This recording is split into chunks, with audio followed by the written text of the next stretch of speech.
Hello and thanks for checking out ChartGuys.com. We're proud to be one of the most successful technical analysis communities online, teaching you the skills to become a more confident, effective, and informed trader. Join our community of hundreds of analysts worldwide working together to learn the charts, generate profit, and achieve financial independence. For access to daily live chart analysis and market coverage, a thriving chat community, along with dozens of hours of exclusive educational materials. We look forward to seeing you. Let's check out some charts.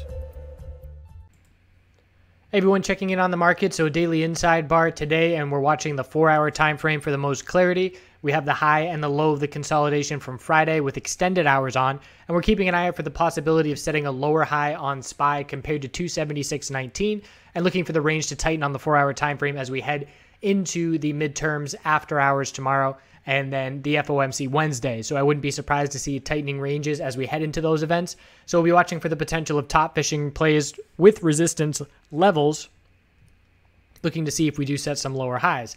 IWM on the daily chart is also an inside bar. Still just fine for the bulls. This is ideal consolidation at the top of the move at this point and trying for a little bull flag and then continuation, which is the case for a ton of individual names as well as SPY. We have to see a bullish reaction to the FOMC and the midterms in order to get that, and that's what the bulls are holding out for. Weekly time frame inside bar so far this week, and that's obviously, we're going to look at the weekly time frames more in depth the closer we get to the middle and the end of the week. Don't really matter much now at this point.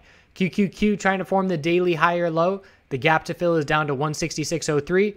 Bulls need to change the hourly trend to give an indication that our daily higher low has been established. And once that hourly trend changes, we will look at the potential of this being the higher low and then the bulls needing to break 172.55.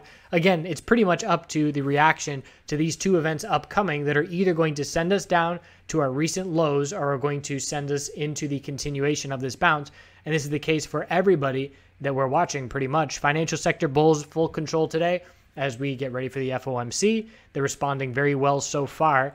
And we're looking up at the top now of the October bounce, 27.18. Bulls would love to break that level, and if we consolidate before breaking that level, it's still the same setup with the left shoulder, the head, and that would be a right shoulder looking for the daily higher low. But the further space, the more space we have before support, the more comfortable the bulls are. And just looking at QQQ compared to XLF, XLF has much more space to work with in terms of being able to see healthy consolidation while still maintaining our lows. Weekly time frame is following through with the bounce from last week at this point, just barely so far, but we're going to watch any further upside from here, and any bullish reaction to the FOMC will have follow through on this weekly time frame. VIX, we're still watching the equilibrium. If we can get a bull break over 2087 and 2161, we'll say our daily higher low has now been established, and this equilibrium is going to continue to tighten from there. So we're watching for the tight ranges to break, and if we do get the bull break, we're going to look for a lower high to be set compared to 2786. And the only reason that we would break out of this equilibrium this week would be a significant surprise, either from the FOMC or from the election, and I should say the midterms. And I don't foresee that happening, but it's possible, so be aware of it. And if it doesn't happen, then we are going to look for this to continue to tighten into the middle of the month, potentially the end of the month, to give us a nice clean break. So that's what we're looking at as we head into tomorrow, the potential of some top fishing plays with the resistance if SPY is unable to break those highs in the low 276s.